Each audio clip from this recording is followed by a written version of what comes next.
मृत्यु लोक में, संसार सागर में किसी को भी साधारण मत समझो।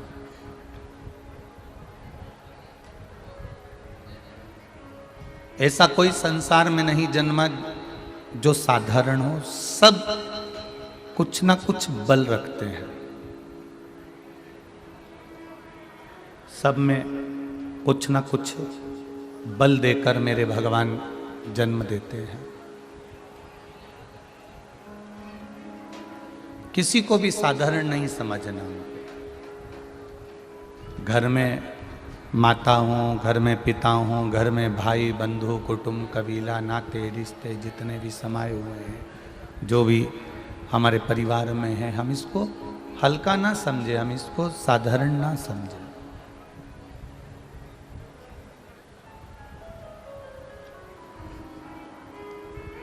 एक साधारण सी चींटी भी अपना तत्व रखती है। जरा विचार करिएगा, 1 लाख रुपए का हीरा, 5 लाख रुपए का हीरा अंधेरे में कहीं खो जाए,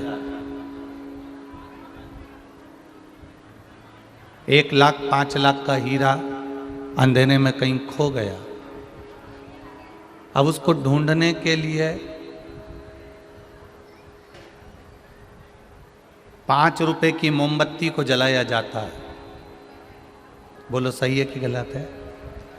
और 5 रुपए की मोमबत्ती को जलाकर हम उस हीरे को ढूंढने का प्रयास करते हैं।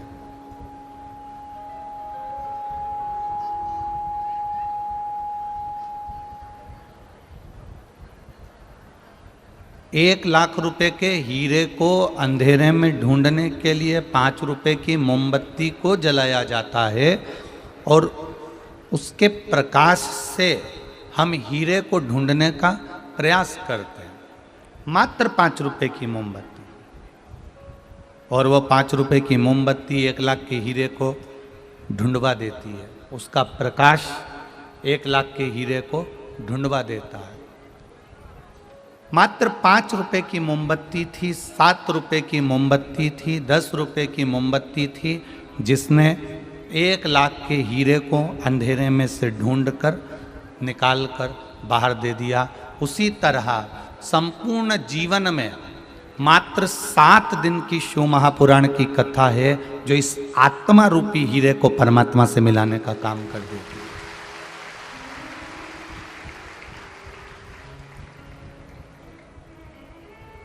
अब लोग कहें कि साहब वो शिव पुराण में है क्या, शिव पुराण में रखा क्या है, शिव पुराण में है क्या आखिर, शिव महापुराण में ऐसा है क्या आखिर, शिव पुराण में ऐसा क्या है? कुछ है तभी तो संसार के लोग इस शिव महापुराण के तत्व को जानने का प्रयास कर रहे हैं।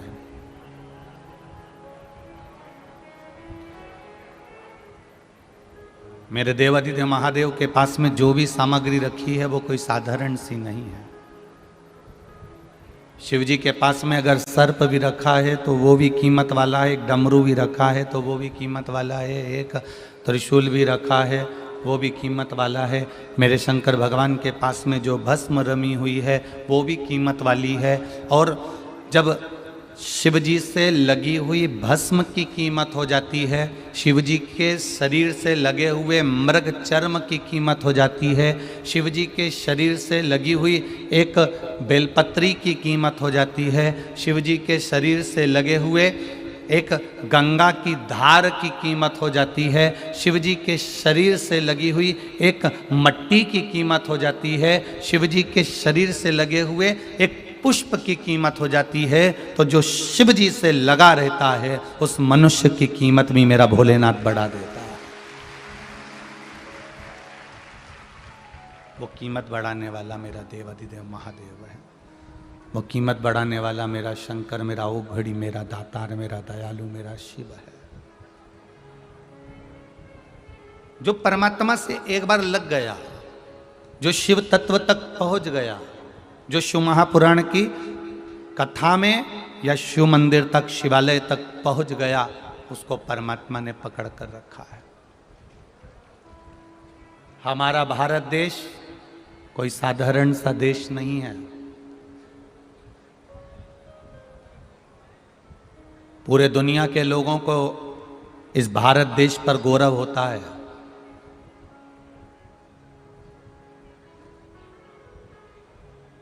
पर आज संसार के लोगों को देखकर दुख भी होता है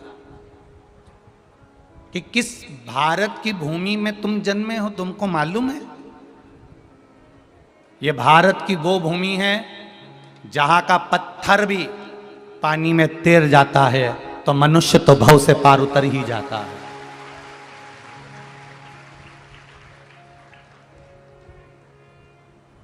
दुख उनको देखकर होता है जो भारत की भूमि में जन्म लेने के बाद भी कहीं ना कहीं किसी ना किसी रूप में दुख भोग रहे होते हैं, कहीं ना कहीं कष्ट भोग रहे होते हैं, कहीं ना कहीं पड़े हुए होते हैं।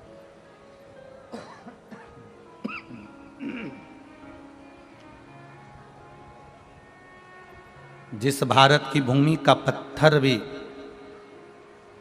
पानी में तैर जाए,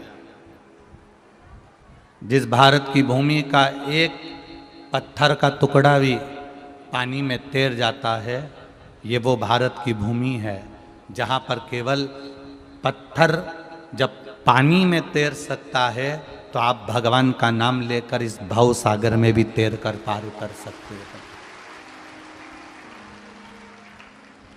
केवल पत्थर नहीं, आप भी।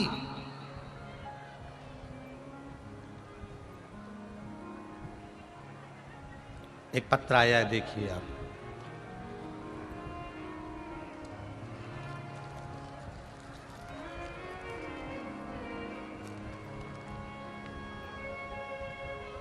मैं रविकांता साहू, नोवेल साहू, ग्राम बानगर, तहसील कुरुद, जिला धमतरी से आए हैं। कहीं बैठे हों तो हाथ हिलाइएगा। आप ही हैं? ऐसे हाथ हिला दो एक बार दोनों। ग्राम बानगर, तहसील कुरुद, जिला धमतरी से आए हैं। मेरा मोबाइल नंबर ये है। गुरुदेव, मेरी बहन डालेश्वरी साहू नया गांव राजीव की हैं, जिनका पहला पुत्र 12 वर्ष की आयु में आ गया और 12 वर्ष की आयु में आने के बाद दिनांक 28 दिसंबर 2021 को मेरी बहन का पुत्र, एक ही पुत्र था, इकलौता ही पुत्र था, वो शांत हो गया। गुरुदेव, 12 साल का बेटा शांत हो गया 18 दिसंबर 2021 को। मेरी बहन बड़ी टूट गई, उसके जीवन में पहाड़ सा टूट गया, क्योंकि 12 साल का बेटा जिसका मर जाए उसकी जिंदगी में क्या नहीं हो सकता। गुरुदेव, तब आपकी शिव महापुराण की कथा में आपने एक बार कहा था कि शिव पर भरोसा करा गया कभी नहीं टूटता। हमने हमारी बहन से कहा, तुम पशुपति व्रत प्रारंभ करो और शिव जी से आराधना करो। बहन कहती है, डॉक्टरों ने एक ही पुत्र के लिए, एक ही संतान के लिए तो कहा था और वो भी चले गए, आप कहां से आएगा। हमने कथा में कई बार सुना है, शिव जी से जो मांगा जाता है वो देता जरूर है। हमारी बहन ने उसी पुत्र की कामना के लिए शंकर जी का पशुपति व्रत करना प्रारंभ करा और बाबा की कृपा का क्या वर्णन करें गुरुदेव। जहां डॉक्टरों ने मना कर दिया था वहां बहन का गर्भ ठहर गया और बाबा की कृपा से उनके यहाँ पुत्र रत्न की प्राप्ति हुई है। ये बाबा के चरणों को हम नमन करने। बैठिए बाबू। श्री शिवाय नमस्तु। शिव तत्व इसी को कहते हैं, भगवान शंकर का गुणगान इसी को कहते हैं, भगवान शिव की भक्ति इसी को कहते हैं।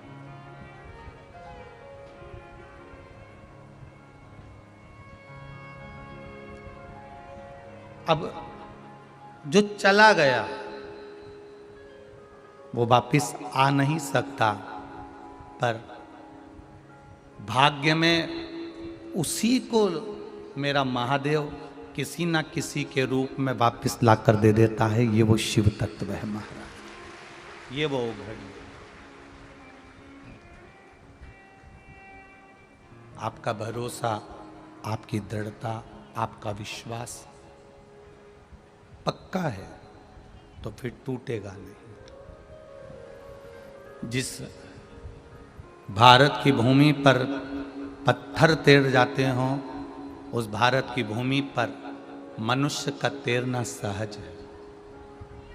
पत्थर तो निर्जीव है, पत्थर तो निर्जीव है।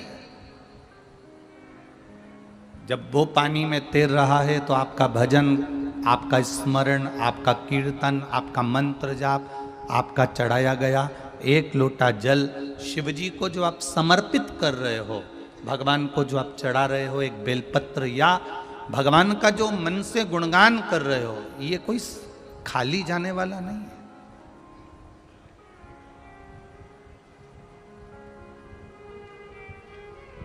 इसका फल मिलेगा, पर फल उसी को मिलता है जो दिखावे के बिना भगवान की भक्ति करता है। दिखावे के बिना।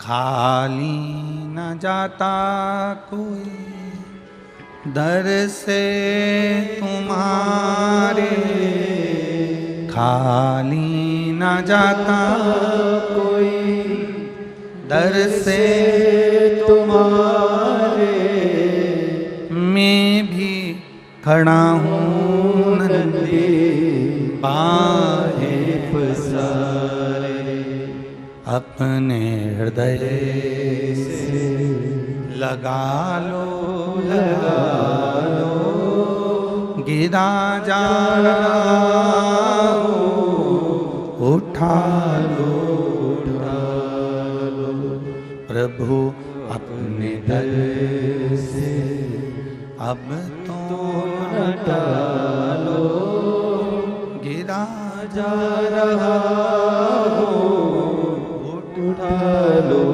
उठा लो। शिव कथा कह रही है, भगवान शंकर का संवाद कह रहा है, शिव महापुराण की कथा कह रही है। आपका विश्वास दृढ़ होना चाहिए, आपका भरोसा पक्का होना चाहिए। जब तक विश्वास दृढ़ नहीं होगा, भरोसा पक्का नहीं होगा, तब तक परमात्मा के मिलन नहीं हो सकता।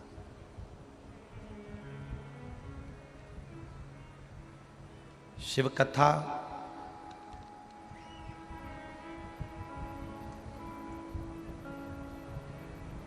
माता पार्वती जी ने शिव जी की जो भक्ति करी है, माता पार्वती जी ने जो भगवान शंकर की अविरल भक्ति को धारण करा है, किसी के एक बार तुमरुका जी से जब बात हो गई, तुमरुका जी ने जब समझा दिया, तुमरुका जी ने जब कह दिया, तुमरुका जी जब समझा दिए, डीले कम कर लवा, तुमरुका जी जब समझा दिए हैं, तुमरुका जी जब कह दिए हैं, तो उसके बाद माता पार्वती जी से फिर कोई गलती नहीं हुई है। फिर माता पार्वती जी से कोई गलती नहीं।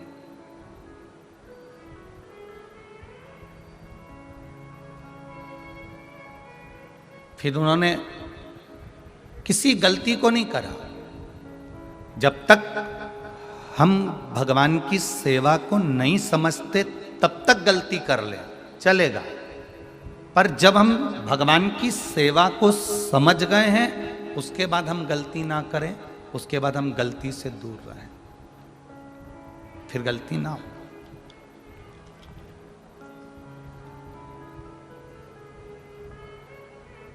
जितना समय मिले,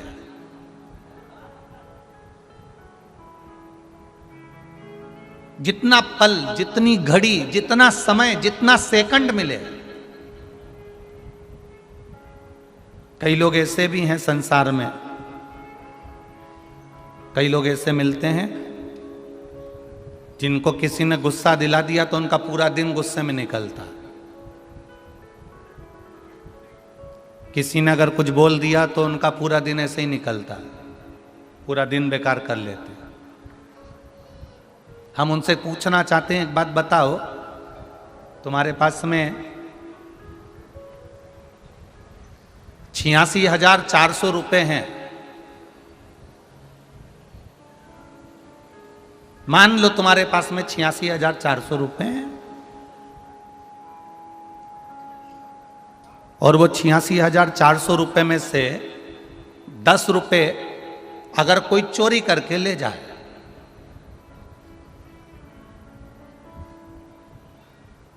मान लो 86,400 रुपए में से कोई 10 रुपए चोरी करके ले जाएगा, तो तुम गुस्से में आके 86,390 रुपए फेंक दोगे क्या? अरे बोलो, जम के बोलो, नहीं फेंकोगे। तो जब तुम 86,400 रुपए में से अगर कोई 10 रुपए लेकर चले भी गया, तो तुम 86,390 रुपए नहीं फेंकते, तो 86,400 सेकंड प्रत्येक मनुष्य को 86,400 सेकंड, हर मनुष्य को 24 घंटे में 86,400 सेकंड मिलते हैं। और मान लो किसी ने तुम्हारा 10 सेकंड अगर बेकार भी कर दिया, तो हम 86,390 सेकंड क्यों खराब करें? उसमें भगवान का भजन क्यों ना करें?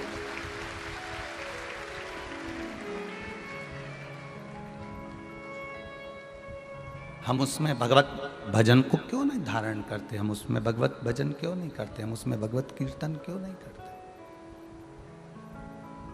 अगर 10 सेकंड चले भी गए, 10 रुपए कोई चोर कर भी ले गया, 10 सेकंड अगर चले भी गए, तो भी तो हम भगवत भजन कर सकते हैं। कई लोग कहते हैं हमारा तो पूरा जीवन ऐसे ही निकल गया गुरुजी, हम बड़े दुखी रहे पूरी जिंदगी, हमारी पूरी जिंदगी कष्ट में निकल गई। अरे तो जो निकल गई उसको कब तक रोगे? अभी तो अच्छी जिंदगी चल रही है ना।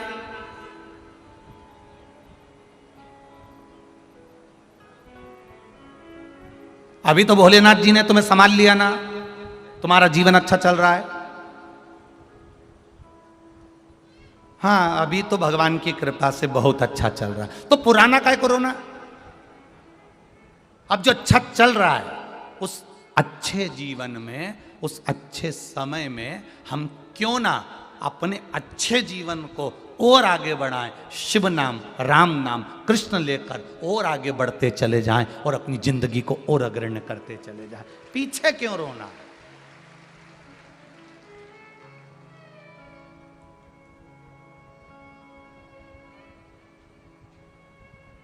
कई कई बहुत लोग ऐसे मिलेंगे आपको, जिंदगी भर रोते ही रहते हैं, हमारा पुराना समय बहुत बेकार गया। अब गया तो उससे क्या दिक्कत है? गया ना, अब तो भोलेनाथ जी ने हाथ पकड़ा ना, अब तो शिव जी ने हाथ पकड़ लिया, अब तो राम जी ने हाथ पकड़ लिया, अब तो कृष्ण ने हाथ पकड़ लिया, अब तो भगवान ने हाथ पकड़ लिया। और जब अब भगवान ने अगर हाथ पकड़ लिया है, तो फिर अब रोना नहीं है, अब प्रसन्न होकर इस जिंदगी के पड़ाव को आगे बढ़ते चले जाना है हमको। अब नहीं रोना। क्यों रोए हम? किसके लिए रोए?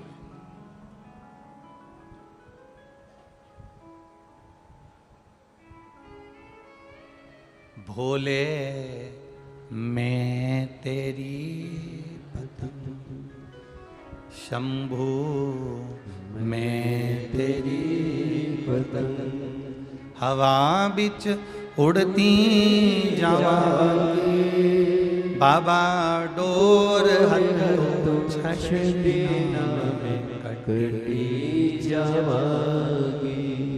भोले मैं तेरी पतंग। दुनिया के लोग आपके सामने आकर कहें मैं सुबह से निकलती हूं तो बीपी की गोली खाकर निकलती हूं, मैं सुबह से निकलती हूं शुगर की दवा खाकर निकलती हूं, मैं सुबह से निकलती हूं तो मैं थायराइड की दवा खाकर निकलती हूं। उनको कह देना तुम सुबह से निकलती हो तो दवा खाकर निकलती हो, मैं सुबह से निकलती हूं महादेव का जल पीकर दुआ लेकर निकलती हूं, तो दवा की जरूरत नहीं पड़ती। जो महादेव के मंदिर में जाकर एक लोटा जल चढ़ाकर महादेव के चरणों का जल का आचमन कर लेता है, पी लेता है, उसके 3 ताप तो यूं ही समाप्त हो जाते हैं। यह विद्येश्वर संहिता में लिखा है।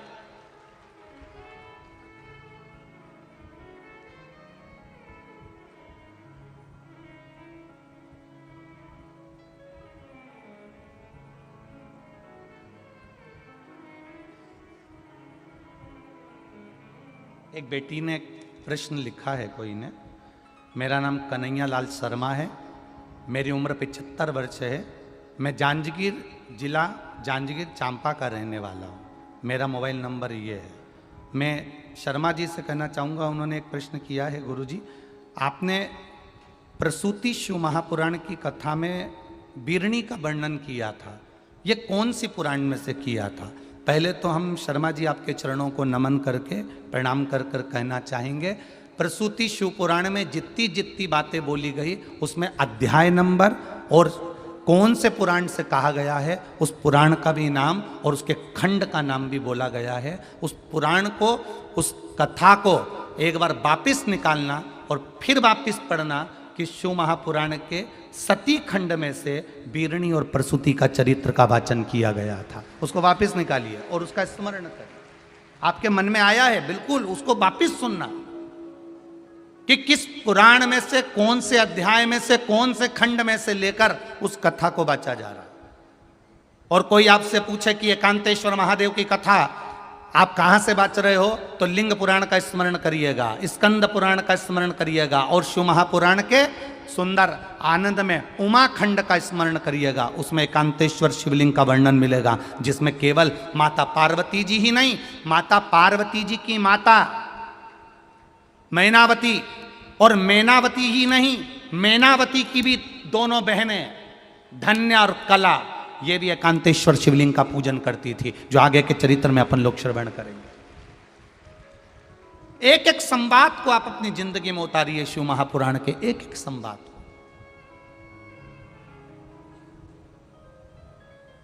कई लोगों के मन में भ्रम आ जाता है, किसी ने कह दिया शंकर जी का चढ़ा हुआ जल नहीं पीना चाहिए, हमने उनको भी कहा विद्येश्वर संहिता की ये अध्याय को, ये शब्द को स्मरण करिए, शिव महापुराण अपने घर में रखिए और पढ़ो। कहीं सियोर वाला महाराज झूठ तो नहीं बोल रहा है, कहीं सियोर वाला महाराज गलत तो नहीं बोल रहा है। और आपको अगर कहीं भी भ्रम हो तो आप बिल्कुल पूछ सकते हो, महाराज जी आपने कौन से अध्याय में से कहाँ से बोला, तो आपको हमको ज़्यादा कुछ नहीं आता, केवल ये शिव पुराण है जो तुमको हम बता दें, दर्शन करा दें, बस। ये शिव पुराण जो है ये गीता प्रेस गोरखपुर की है, इसको बाजार से लिया और इसको हम भी पढ़ते हैं, आप भी पढ़ो, इसमें कुछ भी नहीं। जितना पढ़ोगे उतने अंदर प्रवेश करते चलो, जितना पढ़ोगे आप जितना अंदर प्रवेश करते जाओगे उसमें से निकालते जाओगे। बस उसका अध्ययन, उसका स्मरण मूल रूप से करें, मूल रूप से करें। शिव तत्व को जानना है हमको, हमें एकांतेश्वर महादेव का वर्णन। एक बार तुमरुका जी ने माता पार्वती को समझा दिया कि कीर्ति का बखान नहीं होना चाहिए, तुम्हारे यश का बखान नहीं होना चाहिए। दूसरा करे, बाहर जाकर करे, महादेव के सामने ना करे।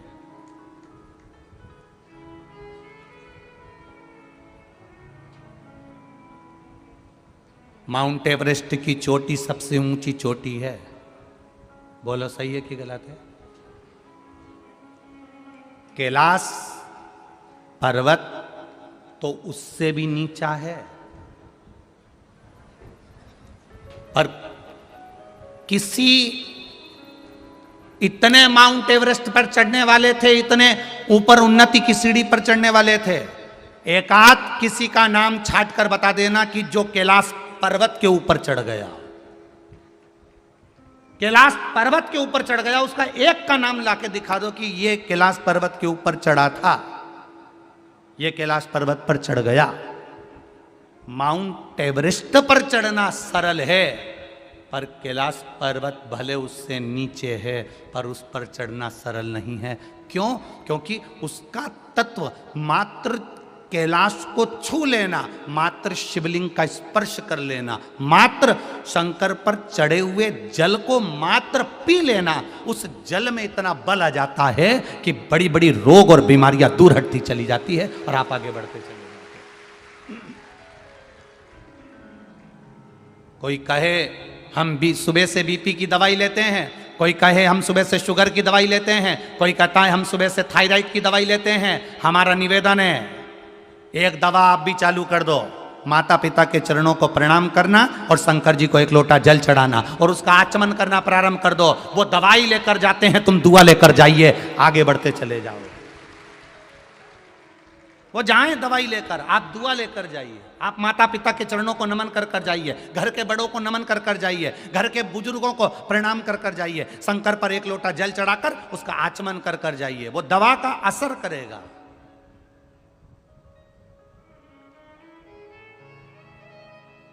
एक शिवलिंग में कितना बल होता है। लोग उसको पत्थर समझते हैं, लोग उसको पाषाण समझते हैं, लोग उसको कंकर समझते हैं। कई लोग हमसे पूछते हैं, हम सारे दुनिया में घूमे गुरुजी और कुबेरेश्वर धाम आते हैं और वहां पर कंकर शंकर की इतनी महत्वता है कि केवल हम बोल कर आते हैं और 3 महीने में काम हो जाता है। आखिर कुबेरेश्वर धाम के कंकर में ऐसा है क्या? जितनी शिव पुराण की कथा पूरे भारत में हो रही है, जहां जहां पंडित लोग बाच रहे हैं, महाराज उन बाच रहे हैं, गुरु उन बाच रहे हैं, सब जगह शंकर जी का रुद्राक्ष का शिवलिंग बनाते हैं और बाद में शिवलिंग के रुद्राक्ष को उतार के सबको बांटते हैं। बोलो तुम्हारे यहां भी बंटता होगा? सारी दुनिया में रुद्राक्ष बंट रहा है।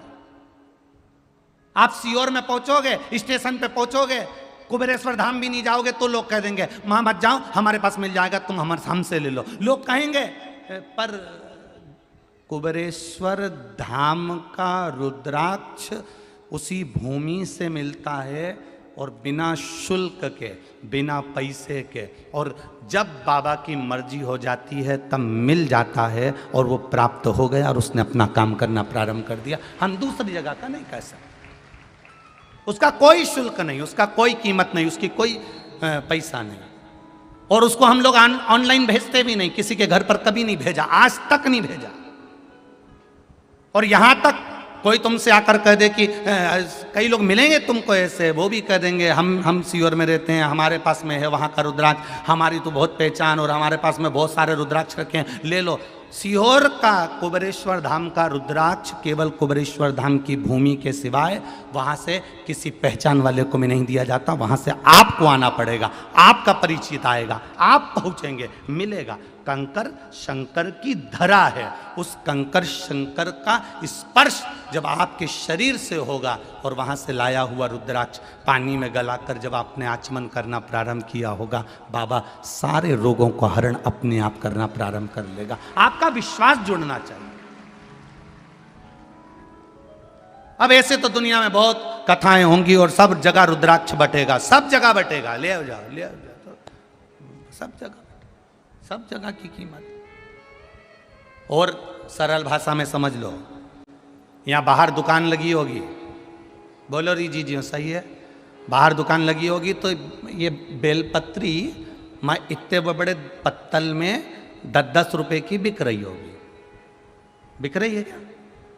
कहीं अगर यहाँ नहीं बिक रही होगी तो शंकर जी के मंदिर के बाहर बिक रही होगी। ठीक है, बोलो बोलो सही है कि गलत है? शिव जी के मंदिर के बाहर 10 रुपए की बेलपत्री मिल जाएगी। बेलपत्री जो तुमने 10 रुपए की खरीदी, तुम्हारी शुगर, तुम्हारी बीपी, तुम्हारी थायराइड, जो तुमने बेलपत्री वहाँ से खरीदी 10 रुपए की, उसको एक जगह बैठ के खा लेना। और वो बेलपत्री जो शंकर के शिवलिंग पर चढ़ी है, उसकी केवल एक बेलपत्री शिव से टच हो गई, उसको उठाकर खा लेना। आपको अंतर मालूम पड़ जाएगा कि उस बेलपत्री में और उस बेलपत्री में कितना अंतर है, कितना अंतर है उसमें और इसमें। चलो वो भी जाने दो। आप में से किसी ने सत्यनारायण भगवान की कथा करवाई क्या? जिन जिन ने कराई जरा हाथ उठाओ तो। सबने कराई है? रख लो रख लो। सत्यनारायण भगवान की कथा में प्रसाद बनता है, काय का बनता है? आटे का सेक के शक्कर मिला के प्रसाद बनता है। अब तुम एक प्रैक्टिकल करके देखना। एक कटोरी सत्यनारायण भगवान का प्रसाद सत्यनारायण भगवान की कथा में भगवान के सामने रख देना और एक कटोरी प्रसाद सेक के फ्रिज के ऊपर रख देना। जब सत्यनारायण जी की कथा पूरी हो जाए, पूजा पूरी हो जाए, हवन पूरा हो जाए, आरती पूरी हो जाए, दोनों प्रसाद को उठाकर खाना। पहले सत्यनारायण भगवान को जो भोग लगाया उसको खाकर देखना और एक जो फ्रिज के ऊपर रखा है उसको खाकर देखना। जो फ्रिज पर रखा होगा उसमें स्वाद नहीं आएगा, जो भगवान के सामने लग गया उसमें स्वाद बढ़ गया। अब वो भी जाने दो और समझ लो, गलती नहीं हो इसलिए समझना जरूरी। और समझो, तुम्हारे घर में वो इतना बड़ा फल आता ना, कद्दू, क्या बोलते, कद्दू, कद्दू की सब्जी, मिक्स वेज सब्जी, राम भाजी अपने घर में बनाकर खाना, पूड़ी अपने घर में तल कर खाना, और वही कद्दू की सब्जी, वही राम भाजी किसी भंडारे में मोटी मोटी पूड़ी और तोड़ तोड़ कर खाकर देखना, अपने आप मालूम पड़ जाएगा स्वाद कहां का आया। घर में स्वाद आएगा कि भंडारे में? कितनी जल्दी बोले रे, कहां स्वाद आएगा? भंडारे में स्वाद आएगा, स्वाद प्राप्त होगा।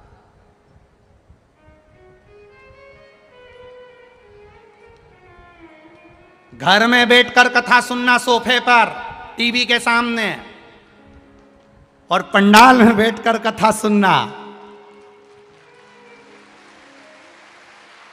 स्वाद मालूम पड़ेगा।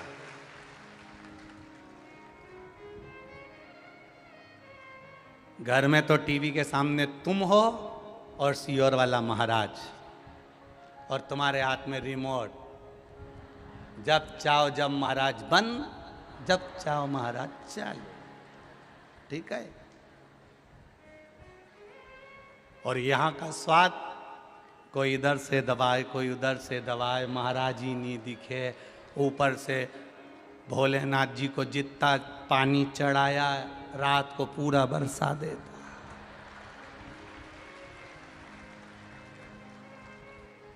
कोई कह रहा था गुरुजी पहले इतनी बैसाख महीने में गर्मी में इतना पानी नहीं गिरता था, आजकल कितना गिर रहा है। तो हमने कहा जैसा दोगे वैसा ही तो पाओगे, ये तो देने पर है। तुम पहले इतना महादेव को जल देते ही कहाँ थे, कहाँ देते थे? जैसा दोगे वैसा पाओगे। है कई लोग दिन भर धूप को कोसते रहते हैं, इतनी गर्मी पड़ रही, इतनी गर्मी पड़ रही, इतनी गर्मी पड़ रही, इतनी गर्मी पड़ रही। अरे कूलर में 2 बाल्टी सुबेरे पानी डालते हो, 2 बाल्टी रात को कूलर में पानी डालते हो। अगर 2 लोटा पानी तुम्हारी दुकान के पास में जो पेड़ लगा है उसमें डाल देते तो कूलर की भी जरूरत नहीं पड़ती। पर इतना आलसी 2 बाल्टी पानी कूलर में डाल लेगा, पर पेड़ में 1 लोटा पानी नहीं डालेगा। 1 लोटा भले दुकान के पास में, कचरा पटक देगा पेड़ के नीचे, पर पानी नहीं डालेगा। और फिर के बहुत गर्मी पड़ रही है, बहुत गर्मी पड़ रही है।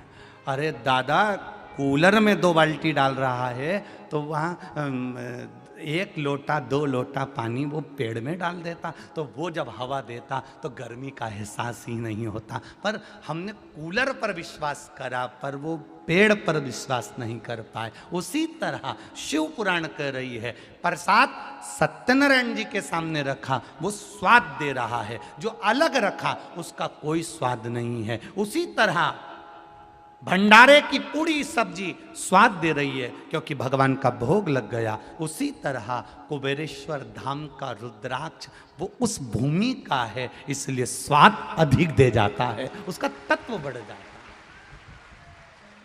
उसका तत्व बढ़ जाता है।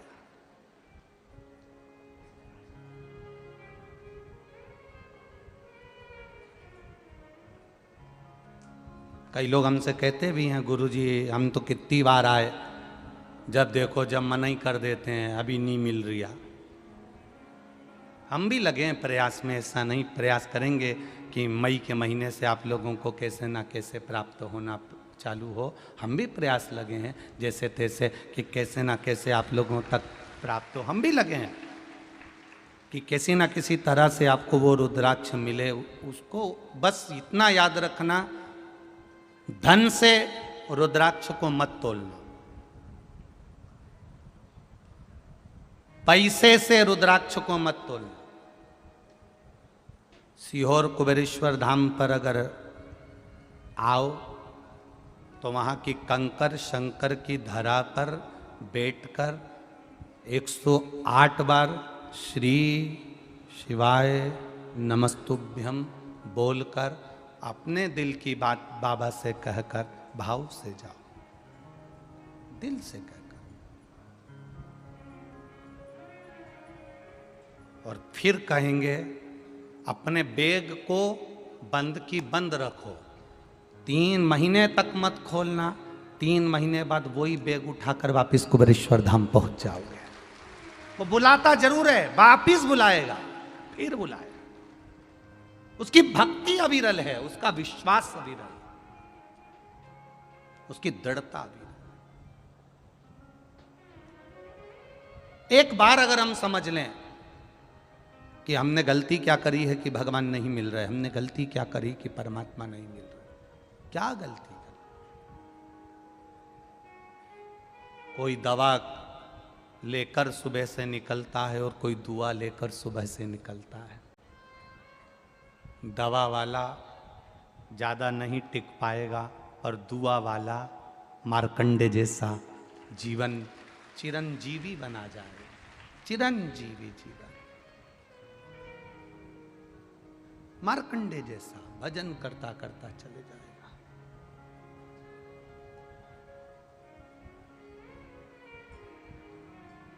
एक बार माता पार्वती जी जब समझ गईं, एकांत में बैठकर शिव जी की लीला का स्मरण कर रही थी, अपनी कीर्ति का बखान करवाना माता पार्वती जी ने बंद कर दिया। फिर वही बात आ गई, सारे पर्वत चढ़ सकते हो पर कैलाश पर नहीं। क्यों?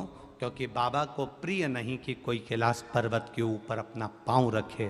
कैलाश पर्वत पर मेरा महादेव बैठा है, उसकी केवल परिक्रमा कर सकते हो, दर्शन कर सकते हो, पर उसके ऊपर चढ़ नहीं सकते। आप दुनिया से कीर्ति पाओ, आप पूरी दुनिया से कीर्ति पाइए, पूरी दुनिया से कीर्ति पाओ, पर महादेव से नहीं।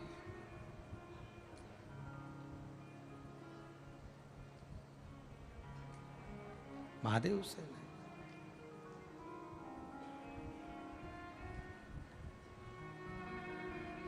शिव कथा कहती है, महाराज भगवान शंकर का संवाद कहता है,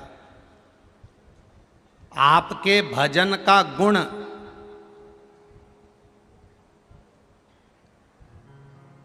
किसी किसी के मां को, पिता को शुगर की बीमारी होती है, तो बेटी और बच्चों में भी शुगर की बीमारी बोलो बोलो जम के आ जाती है। सुना कि नहीं सुना? तुम लोगों ने सुना है ना?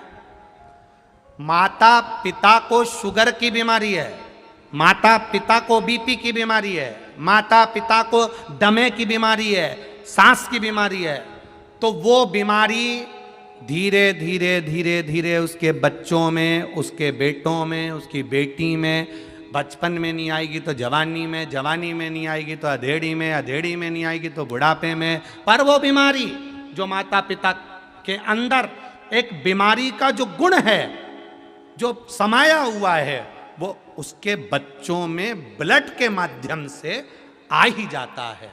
उसी तरह जब शुगर, बीपी, थायराइड, दमा, ये बीमारी माता पिता से बच्चों को मिल सकती है, तो तुम्हारा 1 लोटा जल चढ़ाने की बीमारी भी तो बच्चों को मिल सकती है। तुम्हारे भजन की बीमारी भी तो बच्चों को मिल सकती है। तुम भजन में मन लगाओगे, तुम स्मरण में मन लगाओगे, तुम राम नाम में मन लगाओगे, तुम कृष्ण नाम में मन लगाओगे, तुम शिव जी के मंदिर जाओगे, शंकर भगवान का श्रृंगार करोगे, शंकर जी के मंदिर में जाकर एक लोटा जल चढ़ाओगे, तो ये हमारे भीतर का गुण हमारे बच्चों में जरूर आए। अब डॉक्टर कह देते हैं आज के जमाने में बेड रेस्ट, जब जापे का समय आता है, बहू का डिलीवरी आती है, डॉक्टर कह देते हैं बेड रेस्ट। बेड रेस्ट मतलब पलंग पे पड़ी रहो, ना जाना ना आना, पलंग पे पड़े पड़े चरो, खाओ, पानी पियो, वहीं पड़े रहो और दिन भर टीवी देखते रहो। और उन टीवियों में जितने नाटक आए, सीरियल आए, उन नाटक में जितनी भी नाटक में माताएं आए, पूरे नाटक उठाकर देख लेना जितने तुमने आज तक देखे हो। प्रत्येक नाटक में 2-3 दिन कहीं का हंसता दिखता होगा, बाकी के समय रोता ही मिलेगा 24 घंटे। जितने नाटक देखोगे उस पूरे नाटक में कहीं ना कहीं का तुम्हें रोता ही मिलेगा। इसलिए औलाद जो पैदा होती है नाटक देख देख के, वो भी ऐसी होती है, गोदी में रखो तो चुप, नीचे रखो तो पे पे करे, क्योंकि नाटक देख के पैदा हुई।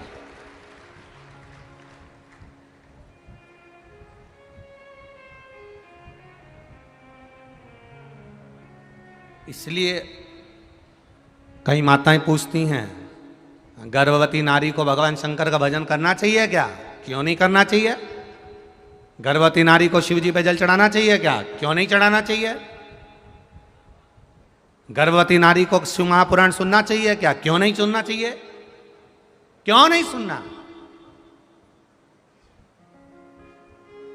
गर्भ में रहने वाला बच्चा जब गर्भ में रहता है और हम शिव का भजन करते हैं, तो उस बच्चे को स्वस्थ रखने की जवाबदारी जिस महादेव को तुमने जल चढ़ाया है उस महादेव की हो जाती है। करो भजन शिव का,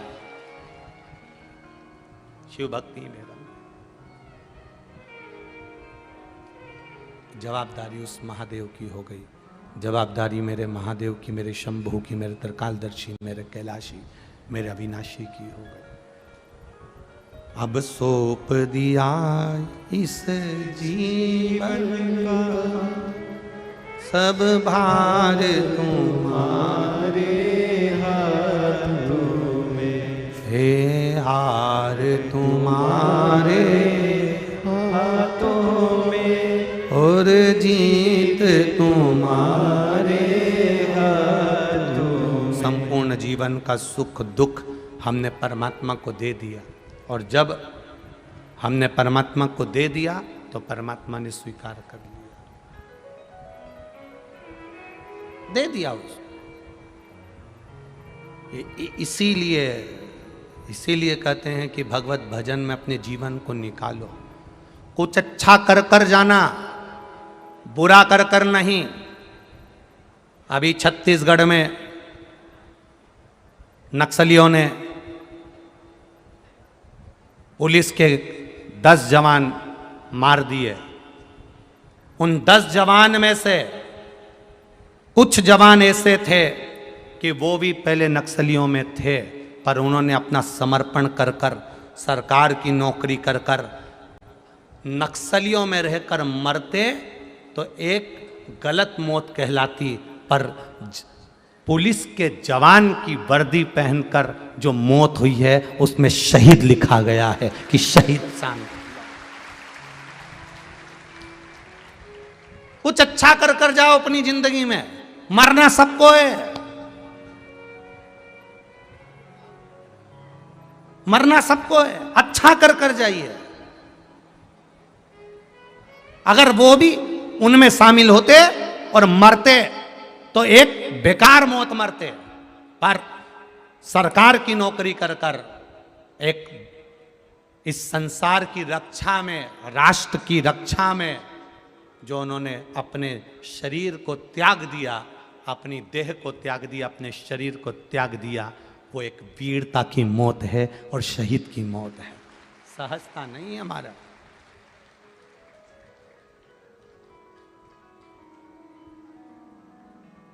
ये व्यासपीठ और ये भिलाई की लाखों लाख भक्त जो इस हमले में शांत हुए हैं, उन शहीदों को बाबा देव अधिदेव महादेव के चरणों में प्रीत दे, उनके चरणों में स्थान दे। ये व्यासपीठ भगवान से विनय करती है, निवेदन करती है। ये व्यासपीठ निवेदन करती है। मरना सबको है, जाना सबको है, पर कुछ जो मौका मिला है, जो समय मिला है, जो शरीर मिला है, उसका सही उपयोग कर कर जाइए, उसकी सही उपयोगिता के साथ जाइए।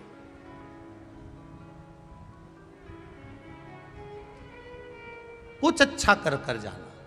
मिला है शरीर, बड़ी मुश्किल से प्राप्त होता है, बड़ी मुश्किल से मिलता है, इसको यूं नहीं गमाना। भगवान की भक्ति में रमाइए इसको। शिव कथा कह रही है माता पार्वती जी, एक बार अगर समझ में आ गया तो माता पार्वती जी ने फिर कीर्ति की बड़ाई नहीं करवाई। अब आई बारी माता पार्वती जी की, मां मेनावती, धन्या और कला। ये मेना, धन्या और कला ये पितरों की बेटियां हैं।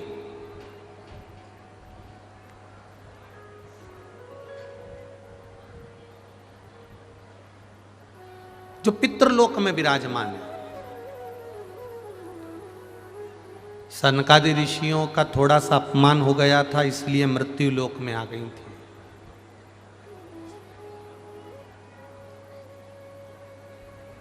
अब थोड़ा सा समझना इस कथा को। जिनके यहां कोई अधोगति में मर गया हो, कुंवारी अवस्था में चले गया, थोड़ा जल्दी शांत हो गए, पूरी उम्र लेकर नहीं गए, ऐसा कोई 30 में, 40 में, 50 में, 60 में, और बाल्यावस्था में, अधोगति में कोई चले गया हो, उसके लिए यहाँ वर्णन किया गया।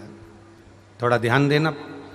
पितरों की 3 बेटियां, मेना, धन्या और कला।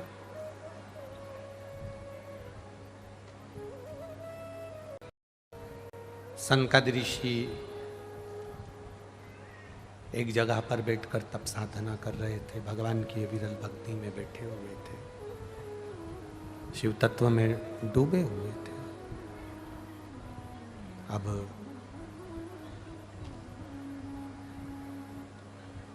सनकादि ऋषि जब भगवान की विरल भक्ति में डूबे हुए थे, इतने में वहीं से मेना का, धन्या का और कला का निकलना हुआ।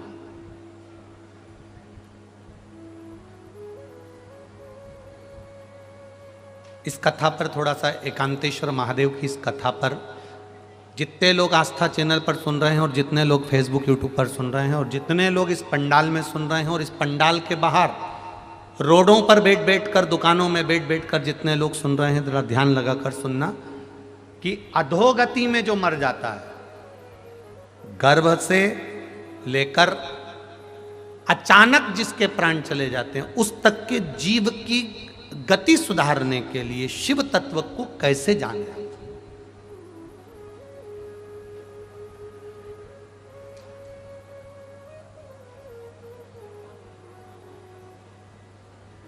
मेना, धन्या और कला, सनकादि ऋषि जहां से बैठे तप कर रहे थे, वहीं से इन तीनों का निकलना हुआ। अब इनके जो वस्त्र थे वो बड़े, उसमें माणिक, मोती, रतन सब लगे हुए।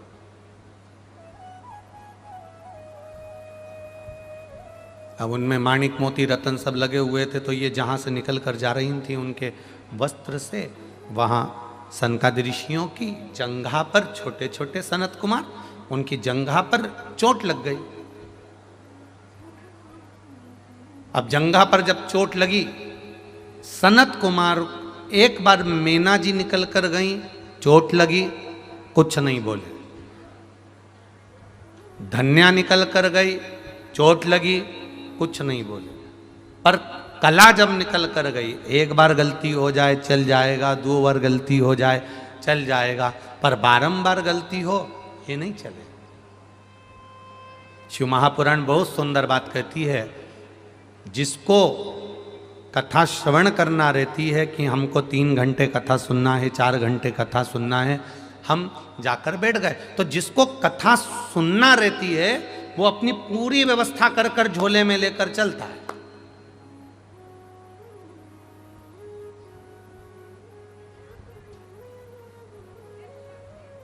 और कई कई ऐसे रहते हैं कि साहब थोड़ी देर सुनी, अब देख लिया कि अब मालूम पड़ा 2 बजे कथा चालू हुई है, सब जनता उठेगी, 4 बजे सब चले जाएंगे तो ट्रैफिक जाम ना हो जाए, उस चक्कर में वो मालूम पड़े 3 साढ़े 3 बजे से ही धीरे से उठूं उठूं उठूं उठूं, और मालूम पड़े जितनों का मन कथा में लगा हुआ था उन सबको पाँव से कूचते, कपड़ों से कूचते, हाथ पैर लगाते, दमोचते, कंधे पर हाथ, पाँव पर हाथ रखते रखाते, जैसे तैसे निकलकर बाहर। शिव महापुराण एक बहुत सुंदर बात कहती है, तुमको जल्दी जाना है तो सबसे आखिरी में बैठो, सबसे पीछे बैठो, आखिरी में जाकर बैठो, वहीं की वहीं उठे, वहीं की वहीं चल। अपने शरीर के द्वारा किसी को चोट ना पहुंचे, अपने शरीर के द्वारा किसी को लगे ना। शिव महापुराण की एक बात अपनी जिंदगी में जरूर उतारना कि हम जब महादेव को जल चढ़ाते हैं, जरा समझिएगा, बहुत सावधानी से समझिएगा। शिवलिंग है,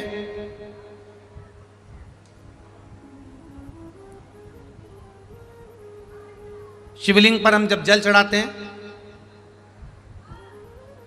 जब हम भगवान शंकर के शिवलिंग को जल चढ़ा रहे हैं, उस समय पर आपका स्मरण होना चाहिए, उस समय आपका ध्यान होना चाहिए। शिवलिंग पर जल चढ़ाते समय तुम्हारे हाथ में जो लोटा है, तुम्हारे हाथ में जो कलश है, तुम्हारे हाथ में जो पात्र है, वो भगवान को टच नहीं होना चाहिए, भगवान को लगना नहीं चाहिए, थोड़ा ऊपर से। अगर शिवलिंग मान लो, शिवलिंग अगर यहाँ है तो इससे इतनी ऊंचाई से थोड़ा सा ऊपर से आप जल समर्पित करें। यहाँ तक शिव महापुराण की कथा कहती है, जो जल हम शंकर भगवान को चढ़ा रहे हैं उसकी धार धीमी होना चाहिए। धीमी क्यों होना चाहिए? अपने मन की कामना करते हुए, जब हम मुख से भी कुछ ना बोले हों, हम भगवान से कुछ कह ही नहीं पाए हों, तो हमारे घर से जो हम जल लेकर आए हैं, हमारे घर की दशा, जैसे सुदामा जी चावल लेकर गए थे और भगवान कृष्ण ने चावल की पोटली को खोला था, चावल मुख में रख लिया था, चावल केवल पोटली खोले थे और भगवान कृष्ण समझ गए थे कि सुदामा के घर की दशा क्या है। उसी तरह जब हम शिव जी को जल चढ़ाते हैं तो महादेव हमारे घर की दशा समझ जाते हैं कि हमारी दशा क्या, हमारी दशा क्या है, ये महादेव समझ जाते।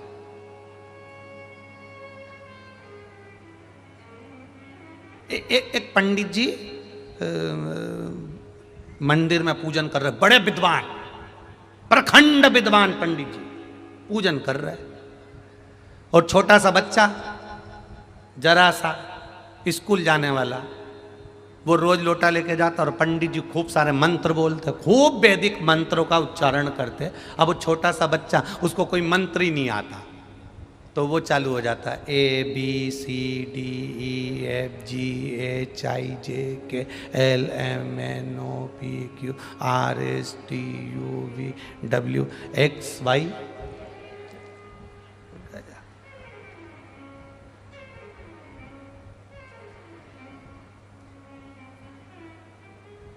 अब एक दिन पंडित जी को थोड़ा सा लगा, पंडित जी बोले क्या ABCD करता रहता है, कुछ मंत्र बोला कर, हिंदी में बोल भगवान को।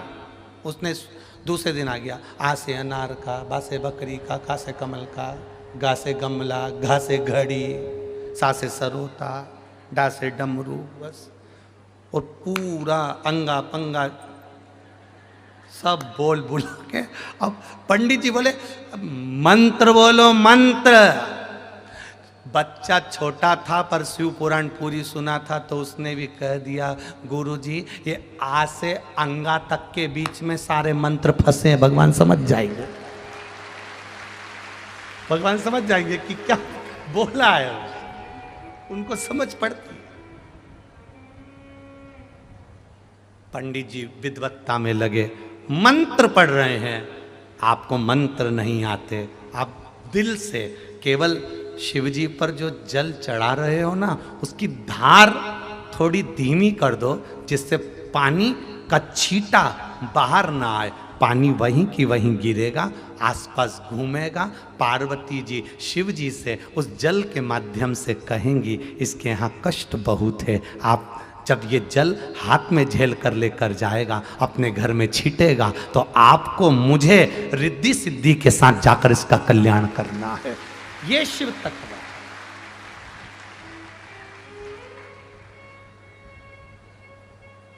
अब कई माताओं की आदत रहती है, कई भाइयों की आदत रहती है, वो पानी ऐसा चढ़ाते हैं कि सब दूर छीटे छीटे हो जाते हैं। और बचा कुचा तो भीड़ ज्यादा हो तो इन्होंने तो यहीं से लोटा लिया नहीं। अब भोलेनाथ जी भी पार्वती जी से बोल रहे ये जल चढ़ा रहे हैं कि बदला ले रहा है, पहले तो ये समझ।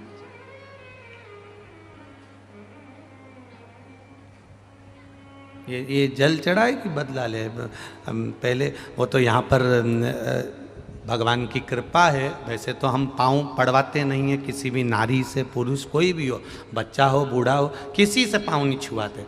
और यहाँ कई जगह तो वो मानते ही नहीं लोग, और बिल्कुल पाँव पे पड़ी जाए तो पाँव पे कहीं पड़े वो चिमटा खोड़ी जाए। अब फिर यहाँ से कथा में से जाऊँ कमरा में जाकर वो थोड़ा बोरोप्लस मोरोप्लस कुछ लगा तो पाँव के ऊपर, भैया इतना नखून लगा दिया। वो तो यहाँ भगवान की कृपा है, प्रशासन बहुत अच्छे से संभाल रहा है, पुलिस प्रशासन बहुत अच्छे से, और सारी प्रशासन बहुत अच्छे से संभाली हुई है। तो यहाँ तो भगवान की बड़ी कृपा है साहब, बड़ी बहुत करुणा है, बहुत करुणा। तो कई बार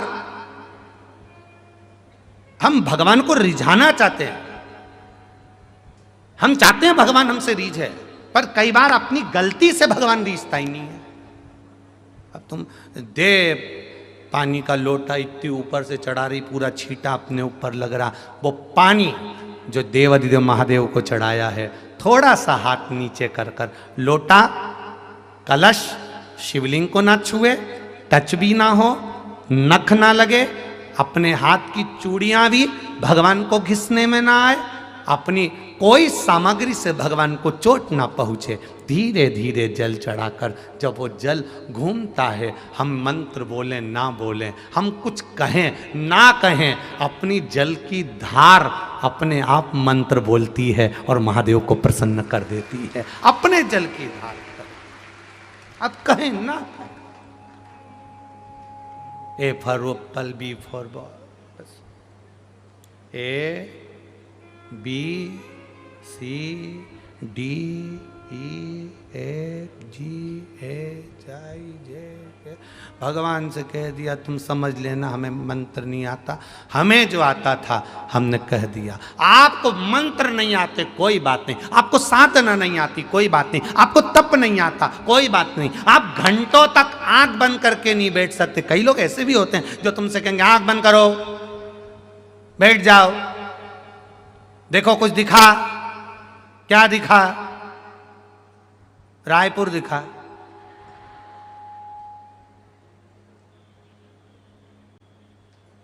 कई ऐसे भी मिलेंगे, बिठाएंगे, बैठो, आंख बंद करके बैठो, आंख बंद करके बैठो। कई लोग मंदिर में भी जाते हैं, भगवान के मंदिर में जैसे पहुंचे, राम जी के मंदिर में, कृष्ण जी के मंदिर में, देवी जी के मंदिर में, है डोंगरगढ़ पहुंच गए, माता के मंदिर में पहुंच गए, और जाते से ही इन्होंने जैसे ही सामने देवी जी आई, इतने में तो पीछे वाले ने धक्का मार के बाहर निकाल दिया। देवी जी भी कह रही इतनी दूर से चढ़ के इतनी ऊपर आई, तू मेरा दर्शन करने आई, अरियो अकल की अंधी, मेरे सामने आते सी आंख बंद कर ली, ना जी भर के देखा, ना कोई बात की, बड़ी आरजू थी मुलाकात की। बड़ी आरजू थी मुलाकात की। पैदल चल के जा रही हूँ, भिलाई से जा रही हूँ, डोंगरगढ़ जा रही हूँ, यहाँ जा रही हूँ, वहाँ जा रही हूँ। हम तो अब 15 किलोमीटर दूर, 50 किलोमीटर दूर पैदल चलकर भगवान के दर्शन करने गए। और भगवान के मंदिर में जैसे ही पहुंचे तो आंख बंद कर ली। भगवान के आंख खोल के दर्शन कर, इतनी दूर से आइए, 2 मिनट नैन तो मिला ले, बस नैन मिल गए उतने में तो कल्याण कर दूंगा। नैन तो मिला, अब वो मिला ही नहीं, नैन तो क्या करे। और ये तो बस मंदिर में गए। अब इसको आंख बंद करते हुए देखा तो पास में 2-4 बैठी थी बेबी। अब उनको देखा तो जो मंदिर में आया वो भी। भगवान भी मन में सोच रहे हो, अरे ओ कमला, ये थोड़ी तो हिल जा। वो कमला, अच्छा सब बैठे तो इसने एक आंख खोल के देख भी लिया। सब बैठा तो इसने और जोरदार हाथ बंद कर लिया। अच्छा कोई हमसे कह देना कि महाराज आप आंख बंद करके थोड़ी देर, हम तो जितनी देर ये कथा चालू होती है उसके पहले जो थोड़ी देर आंख बंद करते हैं ना, उसमें भी हमारी आंख बंद नहीं होती। उसमें भी भगवान ऐसा लगता है कि जैसे शंकर जी चक्कर काट के आ रहे हैं। वो हमको ही कई बार सोचना पड़ता आंख खोल लूं क्या। अब खोल ना,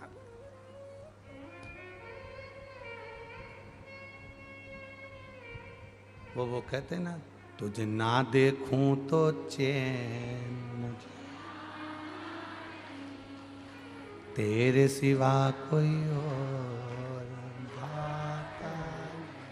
अब भाई तो भाई का, अब जाओ तुम किसी से मिलने के लिए जाओ, जिससे तुम्हारा स्नेह है उससे मिलने के लिए, उसके सामने आंख बंद करके।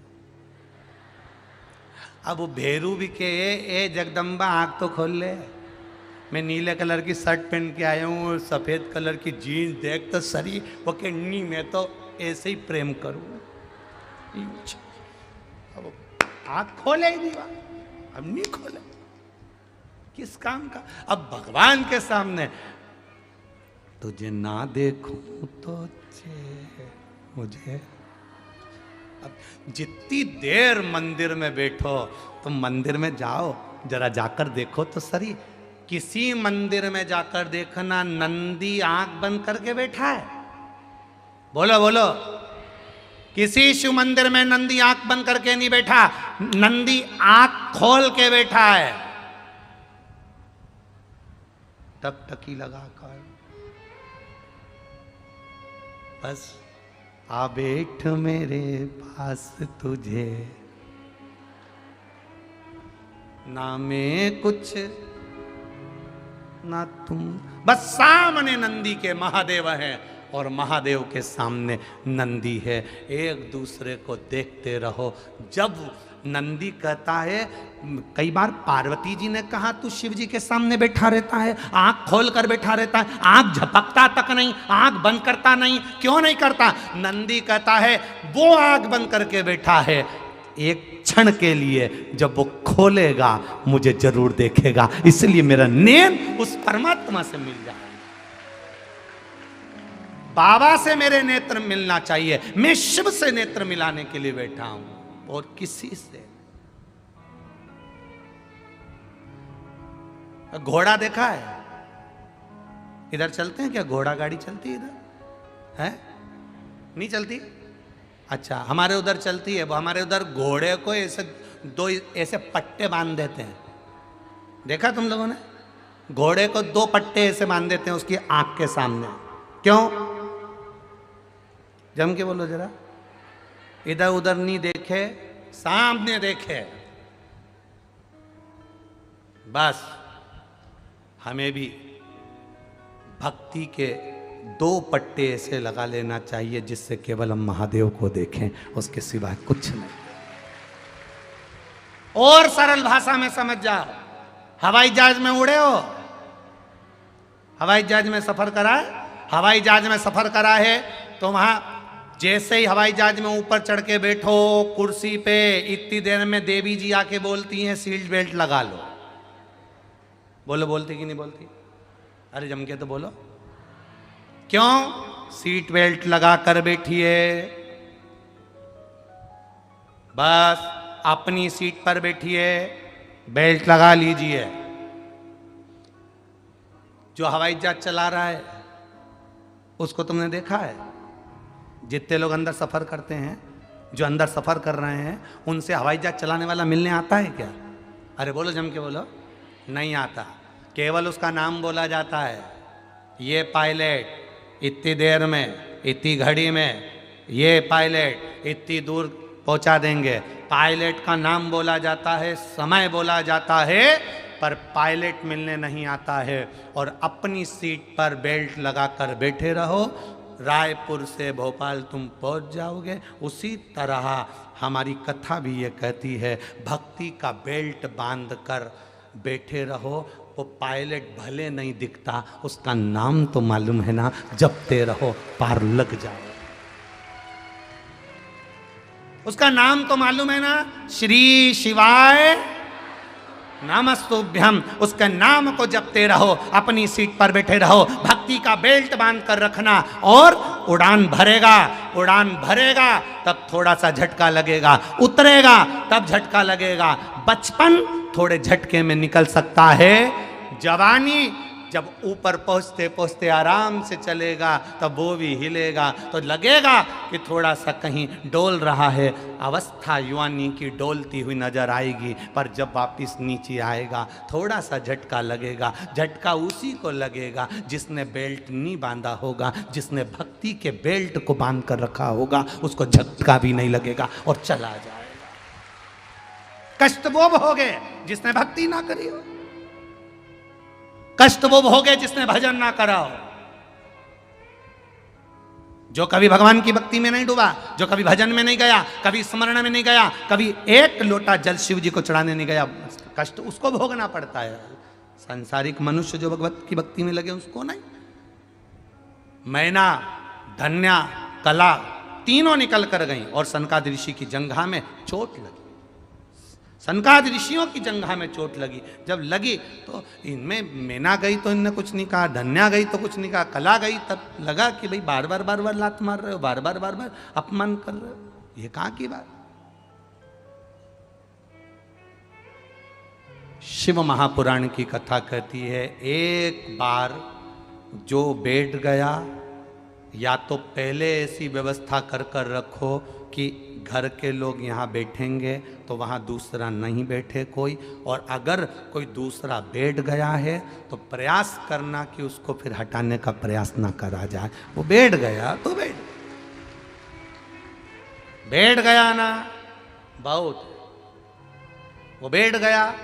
अगर वो बैठ कर कथा भी सुनेगा ना, तुम्हारा चित्त इतना नहीं लग पाएगा, और उसने अगर तुम्हारी जगह पर बैठकर कथा भी सुन ली ना, तुम्हें कथा सुनने का पूरा पुण्य फल उसका प्राप्त हो जाएगा। बैठ गया ना, बैठ गया, कोई बात नहीं, बैठो साहब, बैठो साहब। अभी यहाँ भिलाई में कई दुकानदारों ने अपने अपने घर के बाहर, कई दुकानदारों ने अपने रोड पर 2-2 टेंट लगा दिए और भक्तों के लिए वहाँ गादी बिछा दी, वहाँ चादर लगा दी। हजार भक्तों को कोई भोजन करा रहा है, कोई ठंडा पिला रहा है, कोई चाय पिला रहा है, कोई रुआवजा पिला रहा है, कोई बिस्कुट बांट रहा है, पूरे भिलाई के। और जिनको भगवान ने दिया भोलेनाथ ने, उन्होंने दोनों हाथों से 7 दिन लोगों को खूब जल पिलाना, ठंडा पिलाना, भोजन कराना, चाय पिलाना। और कुछ ऐसे भी होंगे जिन्होंने केवल जोड़ने का क्रम करा हो कि 1 रुपया नहीं खर्च करूंगा, चाहे सियोर वाला महाराज के तैके के चले जा, अपने नहीं खर्च करना तो नहीं करना, ये जोड़ ले, रख ले। जो ये 3 ये जो खर्च कर रहे हैं, इनको कहूँगा मैं, तुम तुम्हारी डायरी में लिख जरूर लेना कि तुमने कितने का पानी पिलाया, तुम्हारी डायरी में लिख के रखना, और 3 महीने में हिसाब मिला लेना। 3 महीने बाद एक चिट्ठी सी और भेज देना कि तुमने जितने का पानी पिलाया वो 4 गुना मिला कि नहीं मिला, 3 महीने के अंदर। और जिसने केवल लूटा, 10 रुपए की बाटल को 40-40 में, 50-50 में, 30-30 में जो बेच रहे हैं, वो भी हिसाब लगा के रख लेना कि जितना कमाया था वो डॉक्टर में लगा कि नहीं लगा, वो भी हिसाब जोड़ के रख।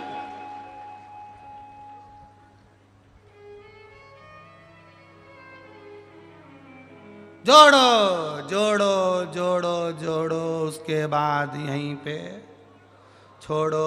और इतना बड़ा फोटो, उसमें भी तुम्हारी स्माइल मुस्कुराती हुई, और उसमें भी पूड़ी और खीर चिपकी हुई। और मालूम पड़े सांस की बीमारी थी और कंडे में और धूप दे दी, फोटो में भी धांस रही और धांस अल्लाह। मत बुरे कर्म कर बंदे, वरना पछताएगा। भगवान की आंखों से तू बच नहीं पाएगा, तू बच नहीं। प्रत्येक मनुष्य को अपने कर्म का दंड भोगना है। सियोर वाला महाराज करेगा, सियोर वाले को भोगना पड़ेगा, दूसरा करेगा, दूसरे को भोगना पड़ेगा। ये मत सोच लेना कि कथा बाचे तो भोगना नहीं पड़ेगा, या आप हो तो आपको भोगना नहीं पड़ेगा। संसार का संत महात्मा साधु सन्यासी तपस्वी साधक उपासक कथाकार, चाहे कोई विद्वान से विद्वान हो, चाहे साधारण से साधारण हो, उसको मृत्यु लोक पर आने के बाद में कर्म का दंड भोगना ही पड़ता है। जैसा करोगे वैसा भरना ही पड़ेगा, निश्चित है, निश्चित। जितने ने पानी पिलाया, जितनों ने बिस्कुट खिलाया, जितनों ने सेवा करी, तैयारी रखना, 3 महीने हिसाब जोड़कर रखना।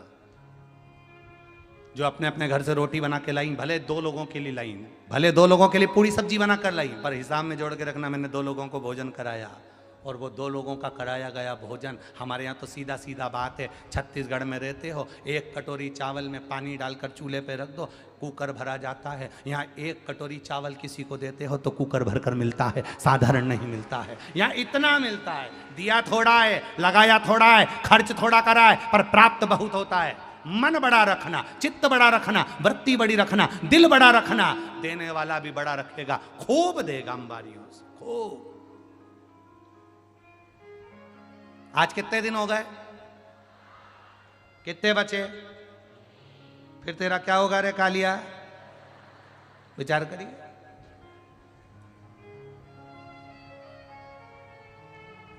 मिला समय, आधी रात को पानी आ रहा है, सब सोने वाले तितर बितर हो रहे हैं, कोई अंदर समेट गए, पानी पानी पानी। जहां तुम लोग बैठे हो खूब पानी भरा हुआ था, कोई चप्पल से बाहर निकाल रहा, कोई काय से निकाल रहा, माताएं, पानी इधर टपक रहा, वो अपना अपना दरी आसन लगा लगा कर।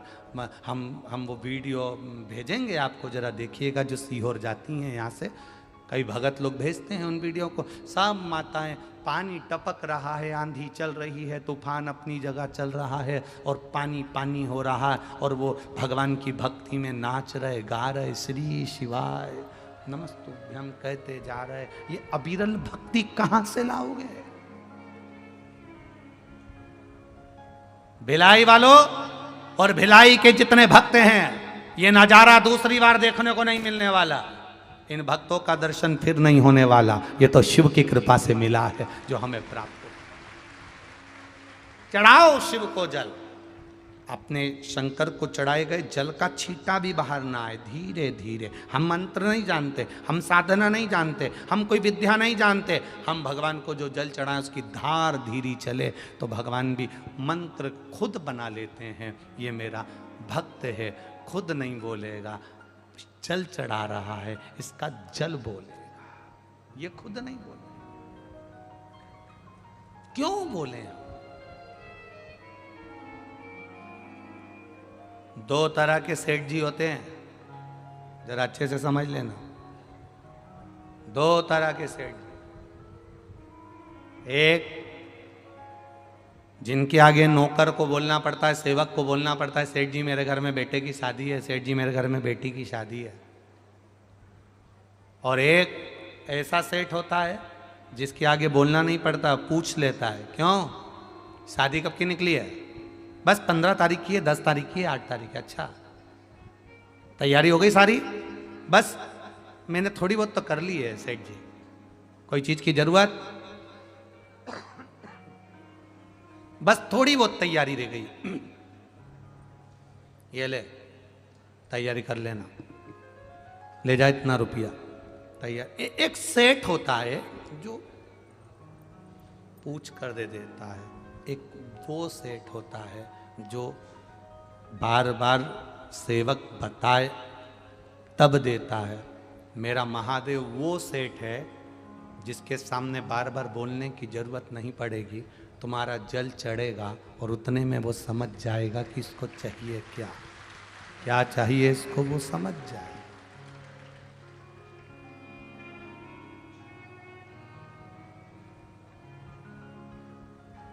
उतने में वो जान जाता है, उतने में वो समझ जाता है। बहुत वीआईपी है साहब, बहुत वीआईपी है। अच्छा, कपड़े से कोई महान हुआ क्या आज तक? अरे बोलो तो रे छत्तीसगढ़ वालों, अच्छे कपड़े पहनने से कोई महान हुआ? अगर अच्छे कपड़े पहनने से कोई महान होता तो इतने बड़े बड़े शोरूम में पुतले होन कितने महंगे कपड़े पहनते रहे। देखो तुम बड़े बड़े शोरूम में पुतला उनको गंजे व पुतला उन और एकदम अंग्रेज जैसे, और उनको इतने महंगे कपड़े पहनाए, इतने महंगे कपड़े पहनाए, पर आज तक वो महान हुए? 5-5 हजार की तो शर्ट पहनते हैं पुतले, पर कभी महान हुए नहीं। अच्छे कपड़े पहनने से कोई महान नहीं होता, अच्छे कर्म करने से लोग महान होते हैं। महंगे कपड़े पहनने से कोई महान नहीं होता, खूब महंगी गाड़ी घूमने से कोई महान नहीं होता कि मेरे पास में 25 लाख की गाड़ी है, मेरे पास में 30 लाख की गाड़ी है। जो 25 लाख की गाड़ी में घूमते हैं एक दिन 25 रुपए के लोटे में भरा के हरिद्वार पहुंच जाते हैं। अच्छे कपड़े पहनने से कोई महान नहीं होता। कर्म अच्छा होना चाहिए, विचार अच्छे होना चाहिए, सोच अच्छी होना चाहिए, दृष्टि अच्छी होना चाहिए। अब कई कई माताएं अपने बेटी का ब्याह कर देती हैं। हमने जहाँ लड़की का संबंध करा उनके 2 पेट्रोल पंप हैं और गुरुजी कम से कम 50 एकड़ जमीन है, उनकी तो राइस मिल है। अब तुमने देखा तो सब कुछ, और मालूम पड़े लड़की वहाँ जाने के बाद आंखों से आंसू बहाए, पति भी ऐसा बोले जैसे किसी नौकरानी से बात कर रहा हो, सास ऐसी बोले जैसे पैसे का रुआब दिखा रही हो, ससुर ऐसा बोले कि जैसे कहीं की नौकरानी आई हो। तो ये राइस मिल और ये पेट्रोल पंप क्या करोगे इसका? अरे जम के तो बोलो रे भाई, किसी काम का है? जब छोरी दुखी, बेटी दुखी, तो क्या करे राइस मिल? 1 चम्मच राइस क्या करना मील का, क्या कर? अरे मील बड़ी है, घर बड़ा है, गाड़ी बड़ी है, दिल भी बड़ा रखो रे। कोई तुम्हारे यहाँ आए तो 1 कप चाय तो पिला दो रे। दिल बड़ा रखिए, और जिसका दिल बड़ा होता है उसके पास में कुछ भी नहीं होना। तुम देखना, तुम्हारे ही रिश्तेदारों में देखना री जीजियों, और जितने मेरे जीजा बैठे हैं वो भी समझ लो अच्छे से, तुम्हारे ही रिश्तेदार में देखना, एक किसी गरीब के घर की शादी में जाना और एक किसी सेठ करोड़पति के घर की शादी में जाना। करोड़पति के यहाँ चले जाओगे कोई नहीं पूछेगा, पर गरीब के यहाँ जाओगे तो मौसी जी आइए, काकी जी आइए, बैठो साहब, पानी पियो साहब, ला रे गिलास, ला रे कुर्सी, ला मौसी जी के लिए, ला मौसी जी आई। मौसी पैसे वाली है, पर पैसे वाली मौसी भी और अधिक पैसे वाले के यहाँ जाएगी, इतना सम्मान नहीं मिलेगा। पर एक साधारण से नौकर के यहाँ, व्यापारी के यहाँ, साधारण व्यक्ति के यहाँ, वो छोटी सी पैसे वाली अगर वहां पहुंच गई, कुर्सी लगेगी, सम्मान होगा, अलग से पंगत लगेगी, अलग से पत्तल लगेगी। नहीं मेरी मौसी जी आई, हमारा सेठ जी आया, हमारा सेठ जी आया, हमारे मौसे जी आए, मेरे मामा जी आए, मेरे काका जी आए, कितना सम्मान, कितना आदर। पर तुम तो बड़ों के यहाँ जाकर तुम अपनी भी तो शान बनाना चाहते हो, हमारी उनसे इतनी पहचान है। तो मेरा गरीबों से निवेदन है, इनकी पहचान अगर उनसे है तो तुम भी कह देना मेरी पहचान कुबेरेश्वर महादेव से है।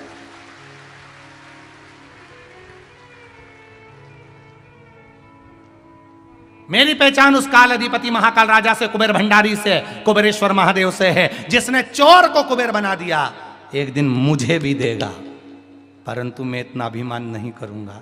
मुझे विश्वास है जिसने दिया है सब कुछ उसी का है, दोनों हाथों से लगा दूंगा। ये शिव तत्व है जिसको हमको धारण करना है। उसको पहचानो, उस महादेव को जानो कि वो कहां रह रहा है, कहां।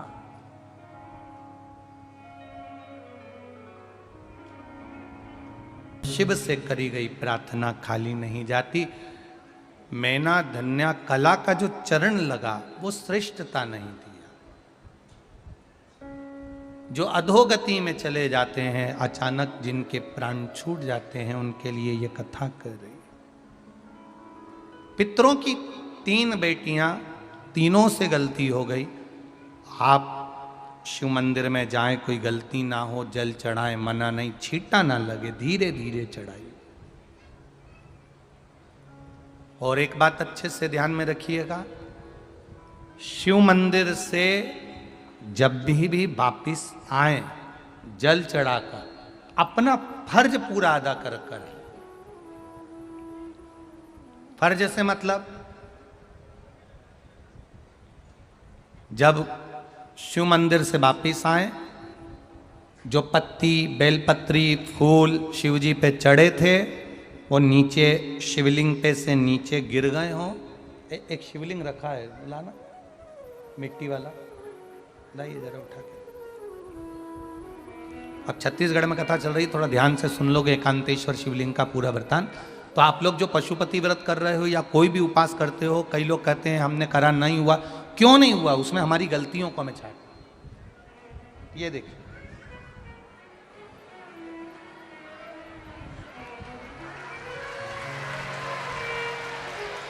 अब जैसे ये शिवलिंग रखा है, आपने जल चढ़ाया, अब जल आप यहां से चढ़ा रहे हो तो धीरे धीरे धीरे धीरे चढ़ाएं, जिससे छींटे बाहर ना, यहां तक छींटे रहे ना, जलाधारी तक चलेगा, बाहर ना गिरे। और एक बात का स्मरण रहे, यदि बेलपत्री, फूल, पत्ती जल चढ़ाने के बाद ये सब अगर नीचे गिर जाए, जलाधारी पर गिर गया या नीचे उतर गया, तुम्हारा पूरा जल चढ़ जाए, तुम्हारे पास में चंदन नहीं है, अबीर नहीं है, गुलाल नहीं है, कुछ भी नहीं हो, तो भी अपने हाथ की 3 उंगलियों से रेखा 3 खींचकर और फिर जो माला आदिकादिक भगवान की रखी थी, उसी से भगवान का वापिस पूरा श्रृंगार कर कर फिर वापिस आइए, भगवान को पूर्ण श्रृंगार।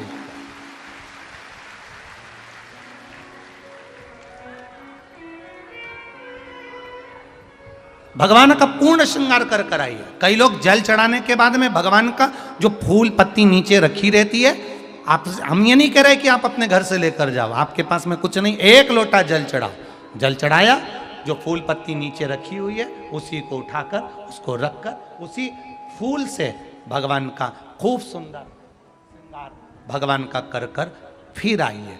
क्यों?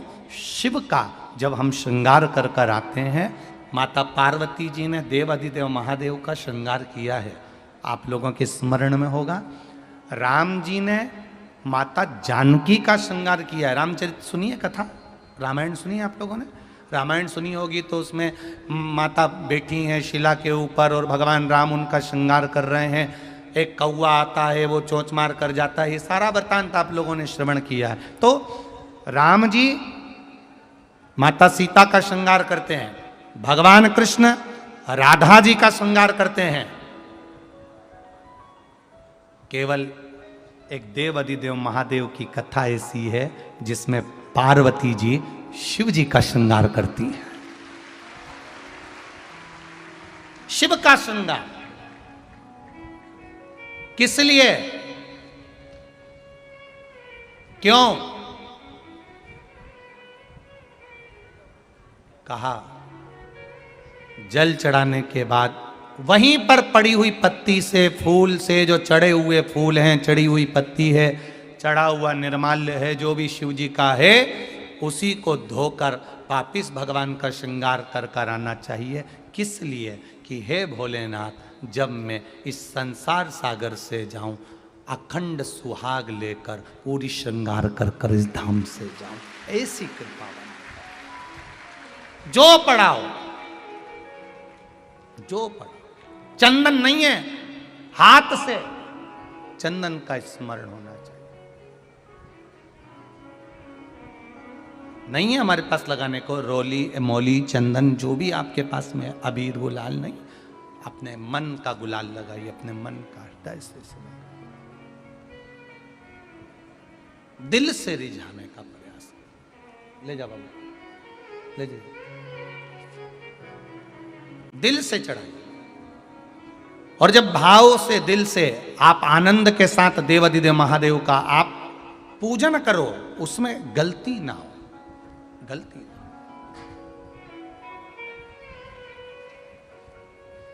देखिए, पितरों की 3 बेटियों को श्राप लग गया। श्राप क्या लगा? तुम्हें पृथ्वी पर जाना पड़ेगा, मृत्यु लोक में जाना पड़ेगा, और तुम्हें मृत्यु लोक में जन्म लेना पड़ेगा। मृत्यु लोक में जाना पड़ेगा और तुम्हें जन्म लेना पड़ेगा। अब दुख आ गया। पितरों की बेटियां, इन्होंने पूछा हमारा भी कल्याण हो और पितृलोक में जितने पितर आए उनका भी कल्याण हो। जो अधोगति में, जैसे हमारी गति बिगड़ी है, हम अभी युवान अवस्था में हैं, आपको चोट लगी, आपने हमको श्राप दिया, मान लो कोई अधोगति में प्राण छोड़कर चला जाता है, उसका उद्धार कैसे हो? सनकादि ऋषि से पूछ रही है। आप कृपा करें, आप दया करें।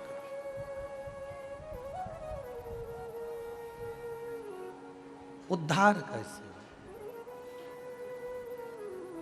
महाराज,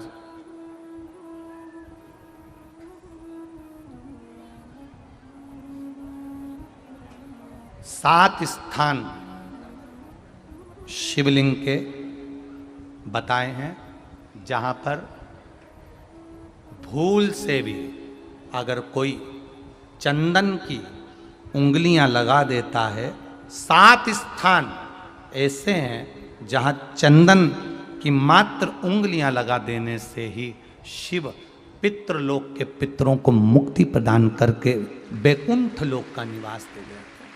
7 स्थान।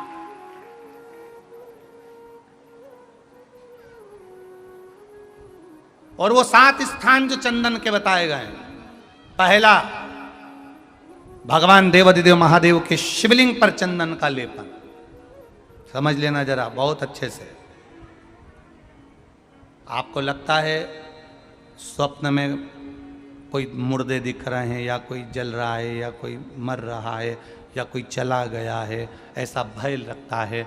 बच्चों को मानी भेजूंगी ऐसा हो जाएगा, पति को मानी भेजूंगी ऐसा हो जाएगा, कोई हमारे कोई गलत तो नहीं कर रहा है, आपको लगता है। 7 स्थान चंदन के बताए महाराज। पहला शिवलिंग, दूसरा जहां गणेश जी का स्थान है, मालूम है ना सबको? जम के बोलो जरा, मालूम है ना सबको? जहां गणेश जी का स्थान है वहां अलग से गणेश जी बैठे, वहां नहीं। शिवलिंग में जलाधारी के ठीक सामने राइट में गणेश, लेफ्ट में कार्तिकेय, बीच में अशोक सुंदरी।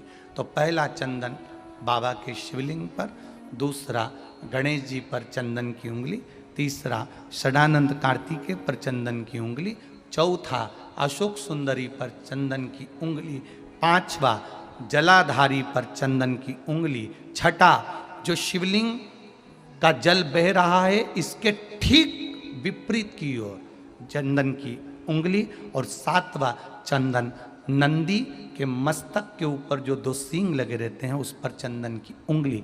ये कब लगाई जाती है? या तो अमावस्या के दिन आपको लगता है कि हमारे पूर्वजों का उद्धार नहीं हुआ, हमारे पूर्वजों का कल्याण नहीं हुआ, कहीं अधोगति में कोई चला गया है, उसका बस एक बार, रोज नहीं जरूरत है, प्रतिदिन जरूरत ही नहीं,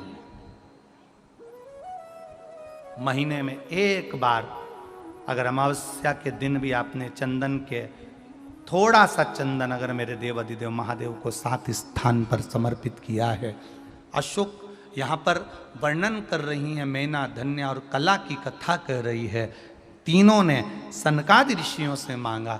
चंदन भगवान को अति प्रिय होता है, और चंदन ही एक ऐसा होता है जो पितरों को भी प्रिय होता है, जिसका स्पर्श मात्र लगने से पूर्वजों का कल्याण हो जाता है। वो चंदन का स्मरण। 7 स्थान चंदन के कहे, 7 स्थान। एक चंदन शमी पत्र के बहुत बहुत पत्र हैं आज, बहुत, और सब पत्र बहुत सुंदर सुंदर आए। अब किसका पढ़े किसका ना पढ़े, बाबा की ऐसी कृपा है।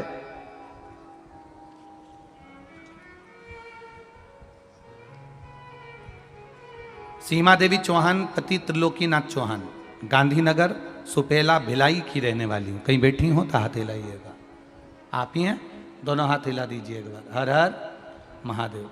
गुरुदेव, मैं शिव जी के क्या गुणगान करूं। 2018 से आस्था चैनल पर कथा सुन रहे हैं। मेरा बेटा दीपक कुमार चौहान 2017 से सरकारी नौकरी की तैयारी कर रहा था, पर सरकारी नौकरी लग नहीं रही थी। बहुत परेशान रहे।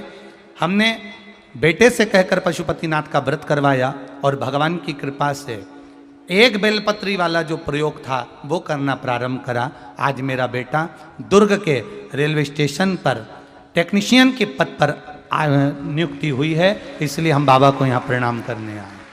ये शिव तत्व है। और ऐसे ही पत्र एक किसी भाई ने और लिखा है।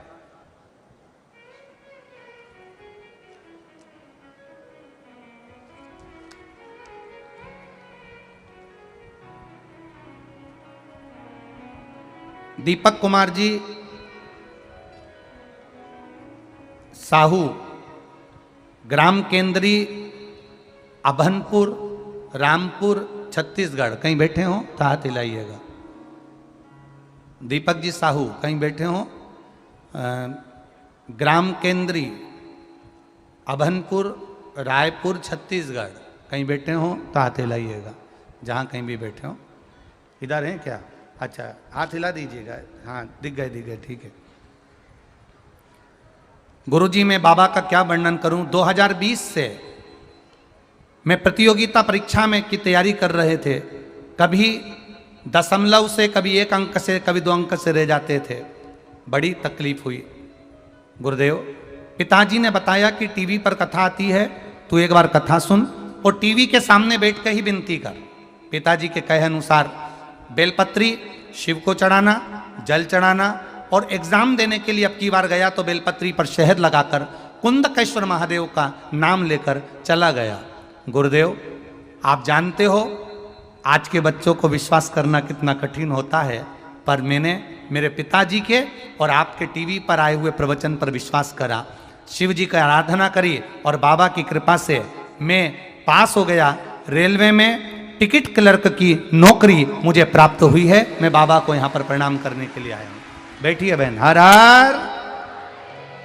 शिव तत्व है ही ऐसा, उसका भजन, उसका स्मरण खाली नहीं जाता। 7 जगह पर चंदन का लेपन कर देने से हमारे पूर्वजों का भी उद्धार हो जाता है, क्योंकि वास्तु दोष, पितृ दोष, काल सर्प दोष, ये सब शिव मुक्त कर देता है। औघड़ी है। तीनों देवियां, कल की कथा में अपन सुनेंगे, तीनों देवियां किस तरह से शिव जी की आराधना करती है और एकांतेश्वर महादेव को कैसे मनाती है। इन तीनों के एकांतेश्वर महादेव को मनाने से क्या क्या फल मिलता है, ये कल की कथा में स्मरण करेंगे। अभी श्री गणेश जी महाराज पधार रहे हैं। जोरदार ताली बजाकर स्वागत करें गणेश जी का।